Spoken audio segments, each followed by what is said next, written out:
Salut tout le monde, aujourd'hui je vais vous parler pas uniquement de la morphopsychologie, mais d'une certaine manière d'un ensemble de la morpho, des attitudes, plus que de la gestuelle, mais des attitudes, les expressions faciales et puis le look. Alors pourquoi vous parlez de tout ça? Vous allez vous rendre compte que c'est un ensemble d'éléments qui servent évidemment à mieux comprendre les personnes au quotidien, mais ça sert aussi, par exemple, à mieux décoder certains personnages de séries ou de films. Ici, moi, je vais parler de la série Mercredi, et je vais vous montrer un peu comment les casteurs, comment les, enfin, toutes les personnes qui s'occupent d'un film, scénaristes, metteurs en scène, etc., vont pouvoir, d'une certaine manière, se servir de tous ces éléments pour renforcer un discours. Parce que au-delà du jeu d'acteur, évidemment, il y a tout un discours non-verbal qui s'exprime au travers de tout ce que je viens de vous citer. Donc, je vais prendre une photo pour bien vous expliquer ça. Alors, vous avez d'une part, de part et d'autre, Enid Sinclair ici, qui est la jeune fille qui partage enfin pas l'appartement, mais la chambre de Mercredi Adams. Mercredi Adams qui est austère, qui est très solitaire, etc., qui a des caractéristiques psychopathiques évidentes. Et qui n'aime pas du tout être en relation avec les autres, d'une certaine manière, on va le dire simplement, est obligé donc de partager cette fameuse chambre avec Enid Sinclair. Alors, on joue évidemment ici sur une amitié improbable. Pourquoi? Parce que toutes les deux représentent deux opposés. Deux opposés qui peuvent être complémentaires, mais à la base, deux opposés. Alors, on va décortiquer un peu, voilà, les positions, le look, etc., etc.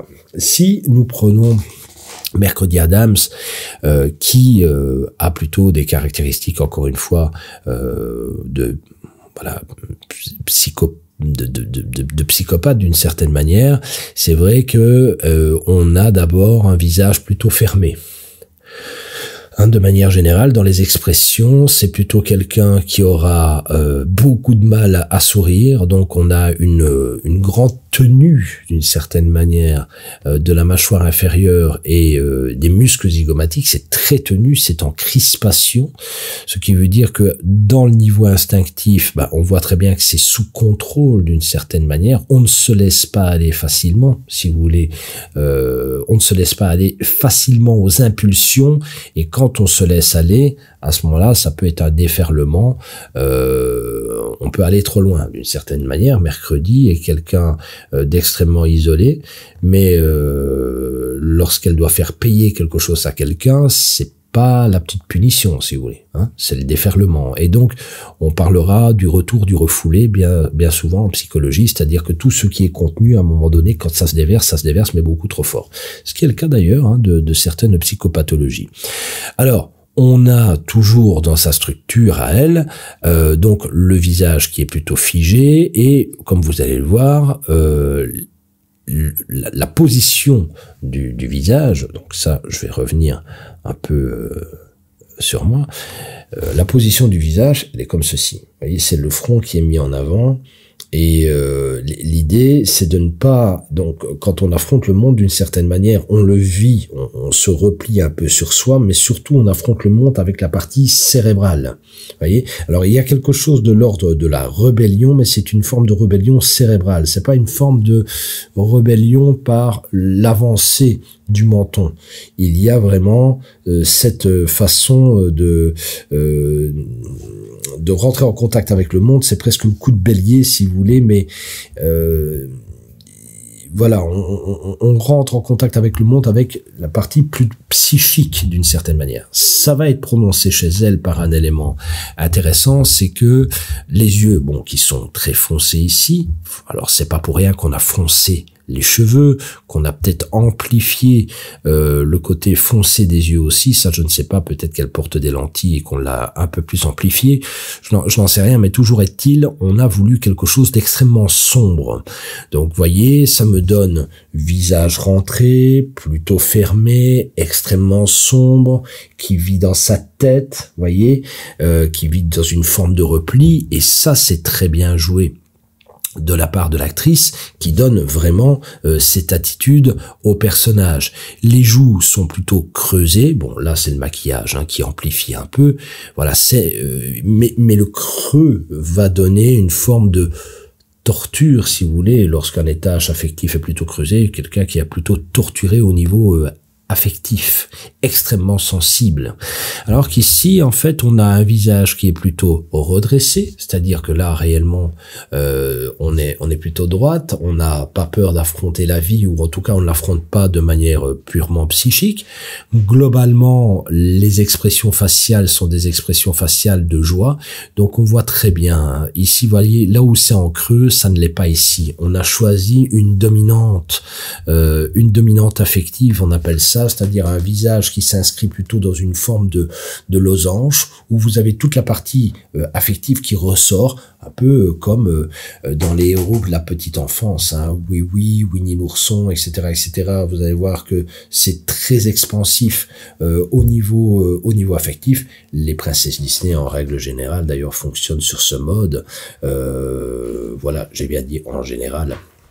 Il y a toujours des exceptions, mais même dans les exceptions, il faut voir exactement ce qu'on veut faire passer au niveau du personnage. Disney, par exemple, étant un spécialiste, on parle de l'entreprise, évidemment, ce sont des spécialistes pour jouer sur des caractéristiques physiques pour vous faire passer des émotions particulières. Donc, il y a vraiment un sens à tout ça. Donc ici, plutôt une dominante affective, extériorisé, là par contre c'est plutôt très intériorisé, une position face à la vie où on n'a pas peur d'affronter les choses de manière avec la tête droite. Ici on affronte les choses de manière plutôt cérébrale, on voit très bien par le plissement des yeux, etc., que on a une forme de réactivité faciale et donc on n'est pas impassible, au communique avec le monde, alors que là il y a une rupture de communication. Fait aussi intéressant, c'est que nous avons un effet qu'on appelle un effet Sampaku, c'est-à-dire un décollement de l'iris chez elle, chez Mercredi, où l'iris est placé est relativement haute, ce qui montre aussi une tendance à plus facilement se couper de la réalité et à d'une certaine manière, à rentrer facilement en transe. Intéressant, attention spoiler, mais intéressant, c'est que dans la série, effectivement, elle a des visions. Elle est capable de voir des choses, soit l'avenir ou des choses qui ont existé de par le passé. Donc, on va retrouver ce type de caractéristiques chez elle. Alors, on peut noter aussi, effectivement, les vêtements, le look joue, donc là on a un look qui est plutôt sombre d'un côté, un peu plus lumineux d'un côté. Au niveau des cheveux, eh bien, nous avons des nattes, ce qui veut dire que là on a pris le temps de tresser, c'est-à-dire qu'on va jusque dans le détail, alors qu'ici les cheveux sont plutôt des cheveux qu'on a entre guillemets, qu'on laisse plutôt aller de manière naturelle. Il faut savoir que dans les codes, la pulsion, par exemple, la pulsion la pulsion va être représentée dans les cheveux par des cheveux qui ne sont pas faits en chignon, où il n'y a pas de, si vous voulez, on n'a pas maîtrisé les cheveux.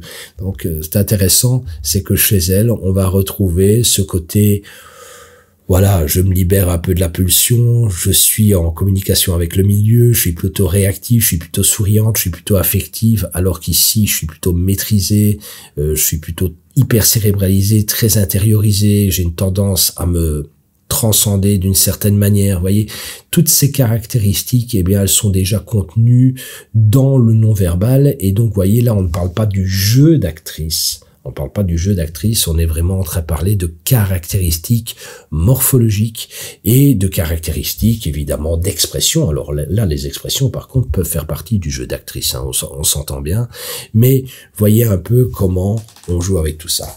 Donc c'est bien pour vous montrer que la forme sous-tend toujours un discours et que ce discours, eh bien, on peut le retrouver notamment dans nos séries, nos films, voilà. Mais tout ce que je viens de vous dire peut être transposé dans la vie réelle et une réelle plus-value, par exemple, dans plusieurs disciplines comme le management, comme l'éducation, comme le coaching, comme les analyses psychologiques, etc., etc. Donc, si vous êtes intéressé par ce type de formation, n'hésitez pas à cliquer sur le lien, ci-dessous. Voilà, salut!